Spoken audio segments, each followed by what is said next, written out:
Salut tout le monde. Et bien tout d'abord, bonne année à tous. Merci à ceux qui suivent la chaîne. Et pour bien commencer l'année, on va se faire un petit classement de tous les héros du mois de l'année 2022. Donc c'était une vidéo que DaPizza avait fait. Et donc malheureusement, je crois il m'a dit là, il a un peu arrêté le jeu. C'est très dommage, sa chaîne était top.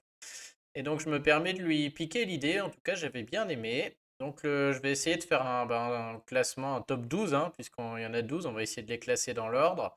Alors comme tous les classements, vous serez peut-être pas d'accord, et vous avez sûrement le droit, donc n'hésitez pas à me mettre en commentaire ce que vous auriez fait. Surtout que le classement, je le fais aussi par rapport, moi, à mon deck, à ma façon de jouer, etc. Et donc c'est tout à fait possible que d'autres n'aient pas la même vision. Avant ça, on a du coup un nouveau bonus famille pour tous ces héros de 2022 qui est excellent, hein, on va pas se mentir. Donc déjà maintenant il y a la famille, ça veut dire que quand on a au moins deux héros de cette année, on a le lien élémentaire qui affecte tous les alliés. Et c'est pas rien parce que les liens élémentaires, franchement, ils étaient pas mal, hein. Il y a plusieurs fois, on a eu des liens élémentaires très intéressants. Il y a la protection contre les sbires, enfin contre les démons pour la plupart. Et puis voilà, plus 10 de défense, etc. sur certains. Donc ça, c'est déjà très bien. Mais surtout, on a un bonus qui marche tout seul, rien que pour un héros, et c'est plus 10% d'attaque. Donc sur un héros breaké, emblémé 20, en général, c'est entre 80 et 100 d'attaque en plus. Donc c'est vraiment très fort. On va voir qu'il y en a beaucoup qui attaquent, on trouvait qu'ils attaquaient pas terrible. Peut-être qu'ils avaient déjà prévu que la hausse d'attaque allait arriver, ce qui explique qu'ils attaquaient pas terrible, parce que là, ça change tout, hein. Plus 10%, c'est beaucoup. Et si on en met 2 voire 3, on est à plus 15 et plus 20% d'attaque. Donc c'est un très très bon bonus de famille qui va très bien marcher sur certains héros en particulier. Donc ça, voilà, ça fait un bon boost et j'ai essayé entre guillemets d'en tenir compte dans mon classement. Alors c'est parti, on y va. Alors le numéro 12, la plus grosse merde de cette année et à mon avis, il est très très au fond, lui. Vraiment, je le déteste. Il vaut pas un caillou. Donc c'est Claerne. Je suis désolé si vous l'avez monté, hein, mais alors moi, lui, il me file des boutons.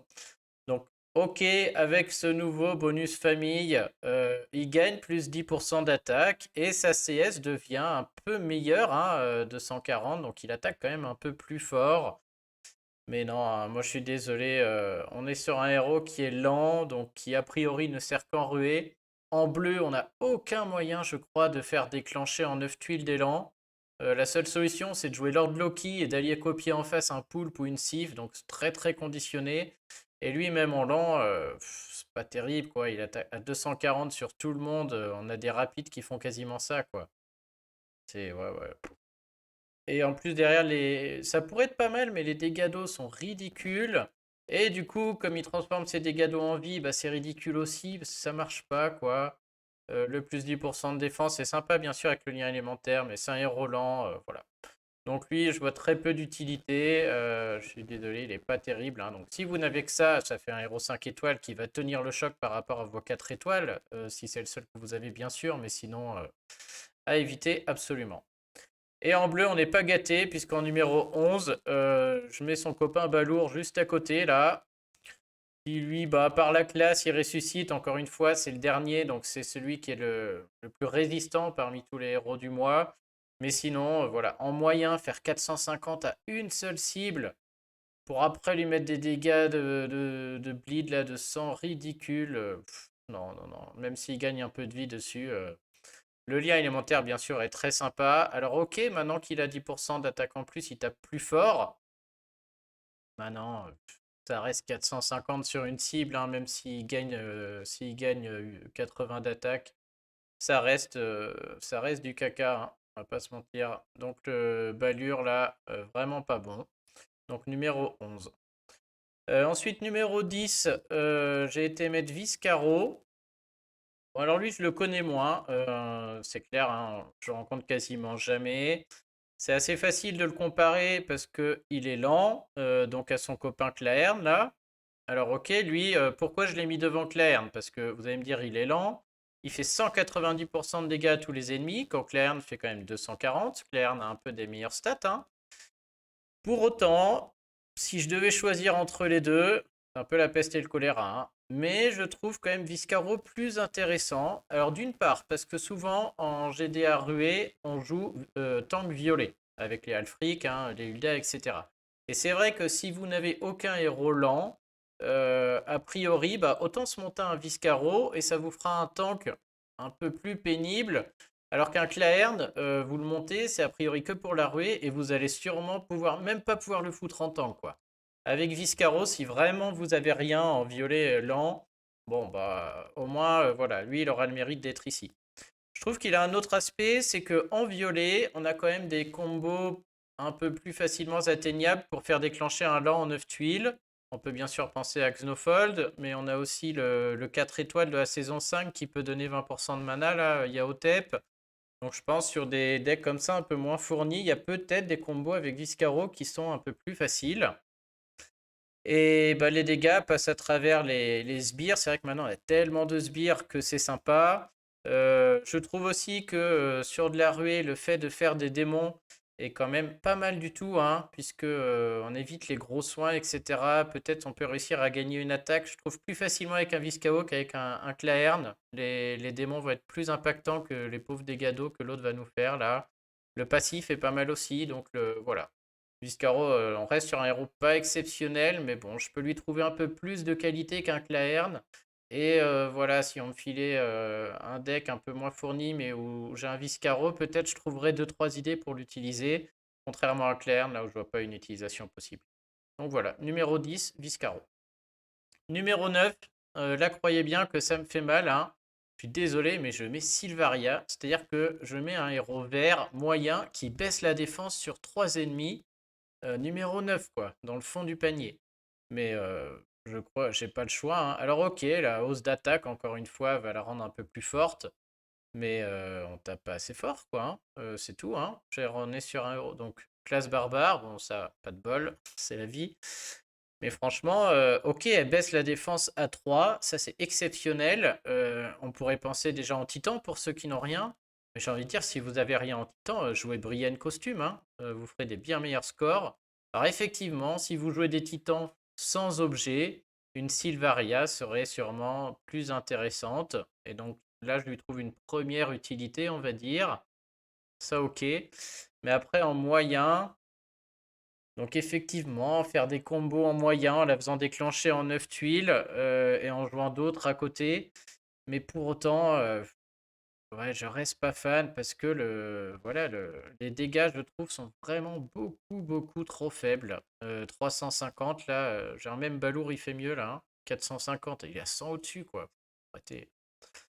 Donc elle a quand même un gros mérite qui est de taper après la baisse de défense. Et donc je me dis peut-être que pour cet aspect, je peux me tromper et que ça la rendrait un peu meilleure que bah, les suivants que je vais mettre, hein. On verra tout à l'heure en moyen, on en a d'autres qui tapent comme ça, mais sur un et autres. Mais bon, non, je crois pas, hein. Les sbires, bah, ça en rend un héros déjà qu'on veut même pas voir en défense. Ça fait un héros purement attaque ou titan si on joue sans objet.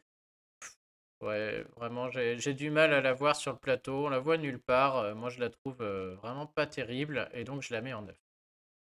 En 8, je l'ai mis Célidana. Donc là, encore une fois, pour moi, c'est pareil. C'est un héros lent. Donc déjà, hors ruée, c'est très dur à sortir. Alors bien sûr, avec des sifs, pourquoi pas. On peut imaginer des combos, mais c'est très compliqué, hein. Donc c'est un héros ruée principalement, on va pas se mentir. Et au niveau de la ruée, alors ce qu'elle fait c'est efficace, hein. Je veux dire, le boost de vie va être énorme. Et je pense que sur des alliances un peu plus petites, une Célidana tank ou en flank, là sur de la ruée, si l'adversaire en face il a pas le deck qu'il faut ou s'il part mal, ça peut surprendre, ça peut faire son petit effet et ça peut engendrer des zéros ou voilà, faire passer pas mal d'attaques. Mais sinon, on va dire à plus haut niveau, ça sert à rien ça, hein. Je veux dire, moi, ça me fait pas peur du tout ce genre de héros. On peut lui passer des tuiles. Ok, il a un énorme boost de vie, c'est très résistant. Mais aujourd'hui, en ruée, c'est pas le problème, hein. Le problème aujourd'hui, c'est que soit on nous empêche de lancer les CS, et dans ce cas, bah, Célidana en attaque, elle ne servira à rien du tout. Et en face, bah, on peut taper tellement fort que même si comment dire, si on a un héros qui booste la vie de tout le monde à fond, qui augmente la défense, Moi, je vais jouer des héros où je sais qu'une fois que je vais trouver mes CS, je vais pouvoir contrer tout ça et gagner quand même. Pour autant, je pense qu'elle peut faire son petit effet, un niveau un peu en dessous. C'est un héros très résistant, donc comme c'est un énorme soigneur, pourquoi pas, si ceux qui n'ont pas encore le deck complet, ça fait un 5 étoiles jaune très résistant, qui même s'il est lent, du coup en raid normaux, elle peut survivre et peut-être faire durer le raid, etc. Et donc je pense qu'elle a quand même son utilité dans pour pas mal de joueurs. Et je ne serais pas surpris que certains les montés et en soient quand même assez contents, entre guillemets. Donc je pense que ça, c'est vraiment un héros. Encore une fois, je peux me tromper parce que c'est plus mon cas, hein. Mais si j'avais commencé le jeu, que les deux tombent, elle, je l'envisage, hein. Elle, pas du tout, quoi. C'est un peu vraiment la défense, quoi. Elle, parce que voilà, j'ai commencé, je peux peut-être pas faire déclencher en 9 tuiles, etc. Ça me sert pas. Elle, ok, bah, j'ai pas d'équipe 9 tuiles, donc ok, tant pis pour un lent, c'est pas grave. Et je préfère un héros qui soit lent et qui, du coup, elle tape comme une chips au bout d'un moment, alors que elle fait un énorme boost de vie. Je peux faire durer des raids très longtemps. Et voilà, ça me fait une utilité sur des équipes comme ça où je suis passif, mais je sais que je joue le long terme. Et voilà, sur un mono jaune où elle reste la seule en vie, elle fait des énormes boosts, peut-être qu'elle peut faire durer un raid et le faire gagner. Donc je la mets devant Sylvaria. Je pense qu'elle est très niche, mais qu'elle peut être intéressante pour certains joueurs. 12, 11, 10, 9, 8, donc ça numéro 8. Numéro 7, je mets Morax. Donc là, pareil, voilà, ça pourrait être discutable puisque Morax et Sylvaria. Ok, Morax tape plus fort, mais il baisse pas la défense, mais il enlève aussi de la vie à ceux d'à côté. Et donc, je sais pas s'il faudrait calculer, est-ce que entre Sylvaria qui baisse la défense et qui tape sur un, ou lui qui tape plus fort sur un et qui baisse la vie sur deux autres là, qu'est-ce qui est mieux? Euh, Moi, je pense que Morax est quand même bien devant. C'est-à-dire, si j'ai le choix entre Morax et Sylvaria, il n'y a pas photo, je monte Morax largement. Alors, pour quelle raison? Donc, toujours pas, il est moyen. Lui, déjà, il tape un peu plus fort. Déjà, il tape 3. Donc ça me plaît beaucoup plus, hein. Le fait qu'il tape à 400, même si c'est des dégâts mineurs aux ennemis d'à côté, c'est déjà bien plus intéressant. En plus, il réduit la vie de 400 des 3 là. Et donc tout de suite, je pense que ça peut avoir plus d'impact. Je le trouve aussi bien plus fort parce que la baisse de génération de mana m'intéresse plus. Et c'est un héros qui résiste à toutes les baisses de génération de mana. C'est-à-dire, c'est un héros, je suis sûr de le déclencher en 9 tuiles. Et son passif, je le trouve déjà bien plus sympa que Sylvaria.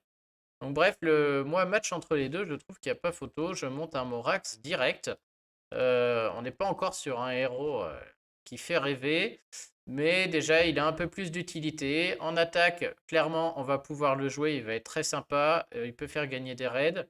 En défense, il fait un peu moins peur, mais bon, pourquoi pas, hein, ça commence à être un héros qui tape sur 3, qui commence à faire pas mal de choses. Et donc voilà, pour moi, il est devant. Il bénéficie bien de la hausse d'attaque là, parce que ça tape du coup plus fort et sur 3, donc très sympa. Donc hop, je crois que lui est numéro 7. Donc numéro 7, et moi je trouve qu'il y a une vraie scission. On va dire que les 6 que je viens de vous montrer là, je trouve qu'on est sur des héros un peu en dessous du lot, quoi.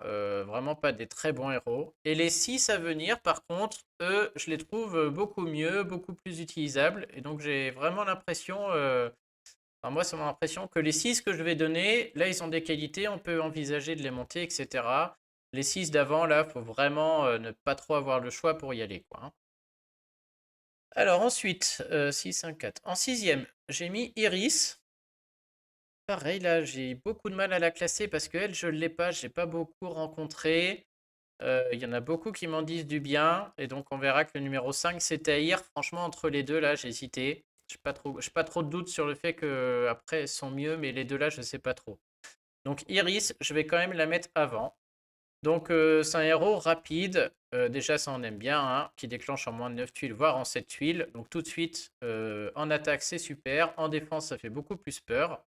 Alors, elle tape pas très fort, c'est ça qui m'embête chez Iris, hein. Elle tape à 325 sur la cible et des dégâts mineurs sur les ennemis. 325 en rapide sur une cible avec mineur, c'est quand même vraiment pas beaucoup, hein.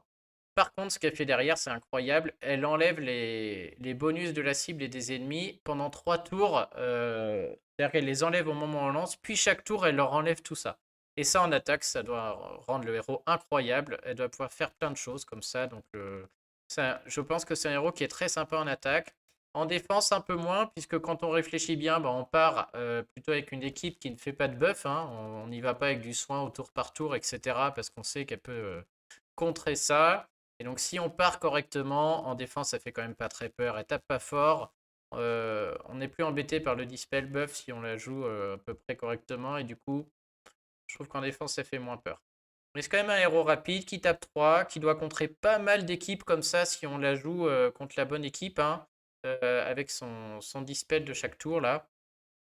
Donc le numéro 6 pour moi sans trop de problèmes. Et numéro 5, son copain Tahir, qui est aussi un héros rapide, donc on peut un peu comparer les deux. Sauf que lui, il tape qu'une cible en fait. Il perd tout l'aspect qu'elle a. Enfin, ouais, il tape une cible, voire trois aussi. C'est vrai que ça peut marcher aussi, mais il n'a pas cet aspect dispel. Par contre, lui, il peut taper beaucoup plus fort. C'est-à-dire que si la cible a des effets négatifs, là, a des effets, quoi, il peut taper à 525. Et on arrive, je trouve, dans le rôle du sniper. C'est-à-dire, on a vraiment deux rôles différents. Elle est là pour enlever des buffs pendant 3 tours et taper un petit peu. Lui, il est là pour faire un trou ou taper fort. Et du coup, je l'aime beaucoup mieux parce que sur un sniper, c'est quand même ce qui est plus efficace, hein, ce qu'on attend. Je préfère avoir un héros mort plutôt que 3 héros en face qui n'ont pas de bonus, quoi. Donc voilà, lui, il est sympa. Il peut taper à 525. C'est conditionné, mais c'est quand même une condition qu'on peut trouver en l'associant avec n'importe quel héros, hein. On peut faire en sorte d'avoir un autre héros rouge rapide qui met un effet négatif et après d'envoyer Tahir pour être tout le temps sûr d'avoir 525. Et du coup, bah, ça en fait un sniper acceptable. Les 10% là sont ultra bénéfiques pour lui parce qu'il commence à taper fort et donc ce lien élémentaire va être très très bien chez lui. Ce bonus famille, pardon. En plus, son lien élémentaire, je crois qu'il empêche de mettre des démons. Et donc là, ce sera à tout le monde si on le couple avec un autre. Donc là, tout de suite, lui, pour le bonus famille, il prend vraiment un vrai plus, quoi, hein, je trouve. Maintenant, je trouve que c'est dommage. C'est un sniper qui mériterait de taper un tout petit peu plus fort. Et surtout qu'il met des dégâts sur les deux cibles d'à côté, mais uniquement si on n'a pas tué la première. Et on est là pour tuer, hein, avec un sniper, surtout s'il passe après son copain. Donc bon, ça sert un peu à rien, je trouve. On est quand même sur un sniper rouge très acceptable. Je sais que Cocorico l'avait monté d'ailleurs, il l'a utilisé pas mal. Je crois qu'il n'a pas utilisé très longtemps, mais bon, on connaît son deck, hein, c'est normal aussi. Mais voilà, donc c'est, je pense, un héros très acceptable et qui peut faire un très bon héros d'attaque. En défense, il fait un peu moins peur, à moins qu'il soit bien accompagné, parce qu'il y a quand même le risque qu'il tape à 350. Et là, tout de suite, c'est un peu dramatique, hein. En numéro 4, je mets Arfanias. Donc là encore, on va pouvoir comparer avec Tahir, puisque c'est aussi un sniper rapide. Euh, je trouve qu'il n'y a pas de match entre les deux. C'est-à-dire, si j'ai eu le choix entre Tahir et Arfanias. Moi, je les ai pas montés, mais si j'avais le choix, je pense que je monte Arfanias direct. Alors, il peut taper plus fort. C'est-à-dire que de base, 350 et lui 360. Et lui, il peut monter surtout à 550. Donc ça, avantage à Arfanias, il peut taper beaucoup plus fort. Ce que je n'aime pas chez lui, c'est que pour taper plus fort, c'est beaucoup plus conditionné. C'est beaucoup plus difficile d'estimer comment il va taper. Parce que c'est plus l'ennemi a de mana, plus Arfanias va taper fort. Et du coup, c'est assez dur à calibrer. Maintenant, comme ça reste un sniper, il peut déclencher vite. En général, on trouve toujours un ennemi qui est en train de charger ou qui va être full. Et donc, je sais que ceux qui l'utilisent en sont très contents et ils arrivent très bien à s'en servir. Et surtout, lui, ce qu'il fait derrière, c'est très intéressant. Déjà, sa classe, elle est excellente, hein, voyou. Et en plus, derrière, il a des chances énormes d'esquiver. Du coup, il va pouvoir faire durer le raid, redéclencher. Et donc, un sniper qui peut faire durer le raid, qui peut annuler des CS, moi, je trouve qu'il est quand même un cran au-dessus de Tahir largement. Donc, je le mets en numéro 4. Et franchement, je ne sais pas l'utiliser, mais peut-être même que j'aurais dû le mettre en numéro 3. Je ne sais pas, ça. Vous me direz en commentaire. Mais Arpanias méritait 4 ou 3, quoi. Donc lui encore, le bonus famille, là, les plus 10% d'attaque, bah, c'est cadeau, hein, c'est énorme pour lui, hein, sur le sniper, là, c'est vraiment excellent.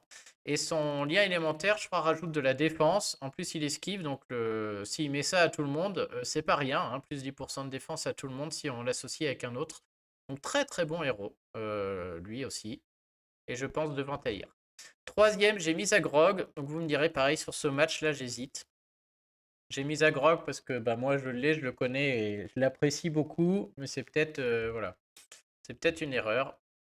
Donc Zagrog, qui est aussi un héros qui esquive, qui tape bien sûr beaucoup plus fort, il tape 3 cibles, hein, il tape à 430 et il met des dégâts mineurs aux ennemis proches. Mais il est moyen, hein, il est moyen bien sûr. Alors il a la possibilité de gagner 20% de mana.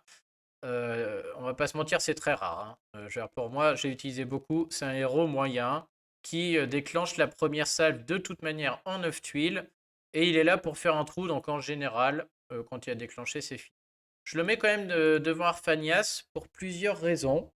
Alors il a un malus, hein, il ne peut pas augmenter son attaque, lui. Mais c'est un malus que voilà, vous connaissez, vous partez en connaissance de cause. Plusieurs raisons quand même pourquoi je le trouve aussi bien. C'est que déjà en rouge, on a pas mal de combos pour faire des trous. Je pense à Gardien Faucon suivi de Zagrog, à Marjana Costume suivi de Zagrog. Enfin, voilà, des baisses de défense. J'ai utilisé avec Wilbur suivi de Gardien Faucon suivi de Zagrog. On a pas mal de héros, Gormek tout simplement, 3 et 4 et 5 étoiles, qui baissent la défense ou qui baissent la défense élémentaire. Et du coup, on peut se passer du fait qu'il n'augmente pas son attaque pour baisser la défense élémentaire. Et Zagrog qui arrive et qui arrive à faire un trou, qui tape très très fort quand même à 430 sur une cible. Les dégâts mineurs, c'est pas rien parce qu'il tape fort. Et du coup, même si c'est que 9 tuiles, je le trouve excellent parce que il tape vraiment très fort. Il passe à travers les buffs défensifs, donc ça aussi c'est très bien. On est sûr de taper fort. Donc ça c'est le premier aspect. Je pense même aujourd'hui sur des petits decks à associer avec le héros de Noël, là, ah non il est lent, pardon, le 3 étoiles, le petit nain 3 étoiles, non ça marchera pas. Non donc faut rester sur les classiques avec du Gormek, avec du Faucon, etc. En tout cas moi il m'a énormément servi. En attaque, bien sûr. Et surtout, il a une autre utilité, c'est en ruée. En ruée, il m'a aussi beaucoup servi pour faire un. On cherche à faire des trios en ruée qui font un trou. Et du coup, Zagrog dans un trio en ruée est très très bien. Toujours pareil, hein, j'avais. Voilà, je sais plus ce que j'avais mis, mais je crois que pendant un temps, je jouais Faucon pour baisser la défense élémentaire. Puis derrière, Gori qui tape extrêmement fort. Et Zagrog qui retape fort. Et du coup, ça fait un trou. Donc en attaquant ruée, je l'ai énormément utilisé. La classe est sympa. Et donc, contrairement à Arfanias qui va ne servir qu'en normal, je trouve que lui, il a sa petite utilité en ruée et en attaque normale. Donc voilà, je le mets devant. Peut-être c'est une erreur, j'ai pas utilisé Arfanias, donc je peux me tromper, mais en tout cas, je sais que Zagrog est très très bien, impeccable en attaque, beaucoup de combos possibles, excellent en ruée aussi.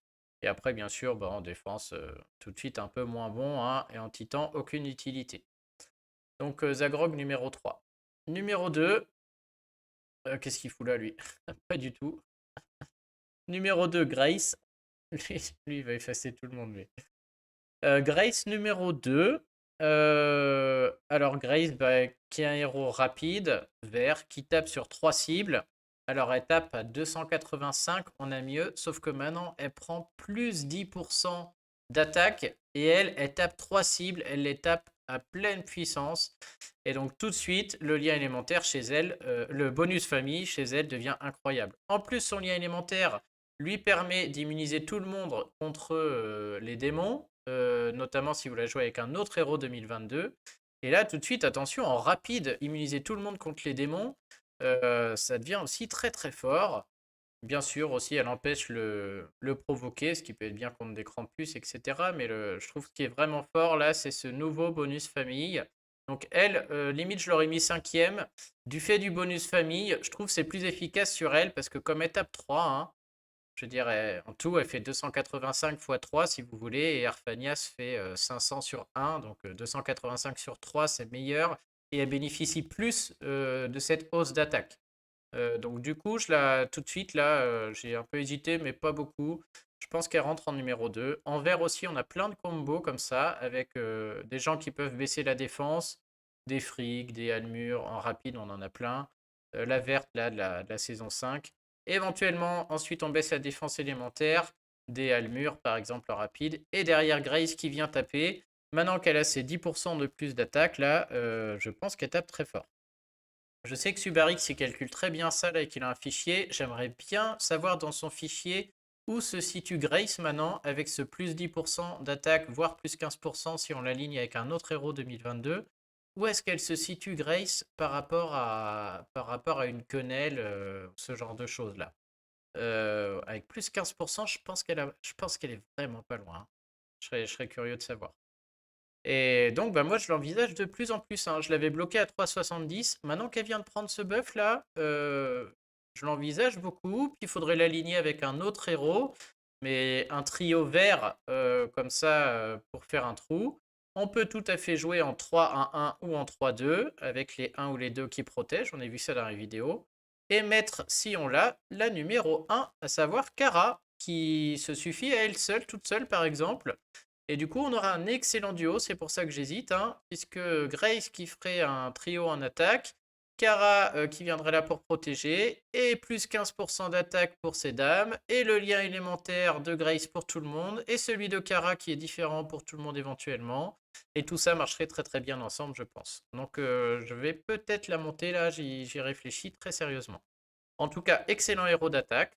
En défense, ça peut aussi être très pénible, hein. Elle déclenche en rapide et 285 sur 3, bah, c'est beaucoup.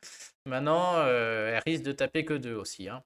Donc ça, c'est un peu... En défense, elle est quand même moins forte, hein, clairement. Elle est là pour l'attaque. Et en ruée, peut-être, si vous avez qu'elle, avec deux autres héros verts très impactants, peut-être qu'elle peut venir pour faire le trou, hein. Moi, notamment en ruée, elle m'intéresse parce que j'ai Winifred là qui tape extrêmement fort, Franz qui peut baisser, et derrière je pense qu'une Grace, ça fait un trou, hein. Donc peut-être. Et donc la numéro 1, bon bah là-dessus je pense pas me tromper, et je pense que Kara elle est numéro 1 devant tout le monde. Très loin devant. Donc Kara qui est paladin, donc déjà extrêmement résistant, qui est un héros qui fait provoquer en moyen, hein. Alors ok c'est en moyen, ok elle est moins bien que Krampus, mais c'est un provoqué qui dure 4 tours. Ok des fois elle meurt, mais ça reste un héros exceptionnel. Déjà en attaque, c'est trop bien, hein. C'est en 9 tuiles, vous arrivez à la faire déclencher. Elle joue toute seule, et puis un provoqué, ça fait gagner énormément de raids, hein. Dès qu'elle déclenche derrière, vous êtes tranquille 4 tours, surtout qu'en ce moment on en a des qui tapent dans tous les sens. Donc bref, en attaque, elle est incroyable. En ruée, des provoqués, on adore aussi. Elle joue toute seule. Si tuile jaune, un provoqué, je suis tranquille. Alors elle va mourir, hein, sur les Alfric et tout, mais au moins on est tranquille de 3 tours et ça fait gagner des raids aussi. En défense, bah, c'est toujours utile, hein. Un peu moins aujourd'hui parce qu'on a les héros saison 1 magiciens qui enlèvent tout ça, mais ça reste quand même utile. En défense ruée, c'est très bien aussi, hein. Rien de plus pénible qu'un provoqué qui se met. Alors bien sûr, Ludwig est meilleur, Krampus aussi, mais si vous avez qu'elle, c'est juste, faut l'aligner, hein, sans problème.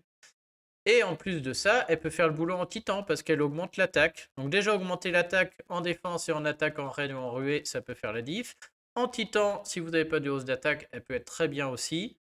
Ah, voilà, un fait le café, quoi, hein. Donc le Kara, incroyable. En plus, ils viennent de lui augmenter son attaque. Donc moi, je la joue en 1 dans un 3-1-1, mais je suis sûr qu'on peut aussi la jouer comme trio. Un trio jaune où elle augmente l'attaque de tout le monde, et derrière deux jaunes qui tapent fort. Enfin bref. C'est un héros qui est excellent. Si vous l'avez, vous pouvez la monter sans problème. Et je rappelle, le provoquer, ok, elle soigne pas, des fois elle va mourir, elle est moins résistante qu'un Krampus, mais le provoquer dure 4 tours, hein. Et 4, bah, entre 3 et 4, ça change tout, quoi. Donc elle, par contre, vous pouvez me dire que mon classement est faux, que je me trompe sur certains.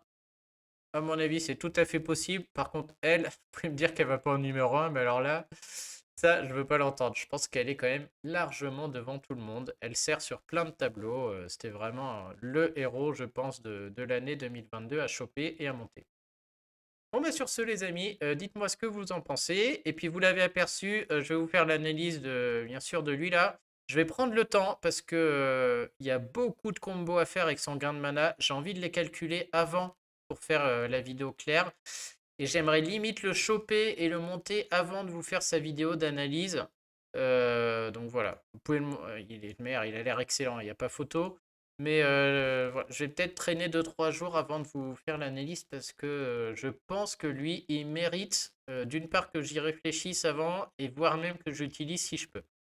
Donc je crois que j'aurai pas le temps de le choper parce que j'invoque pas avant un moment, mais je vais au moins prendre le temps de bien calculer. Allez, bah sur ce, les amis, je vous souhaite une très bonne journée, encore une bonne année à tous, et puis à très bientôt. Salut!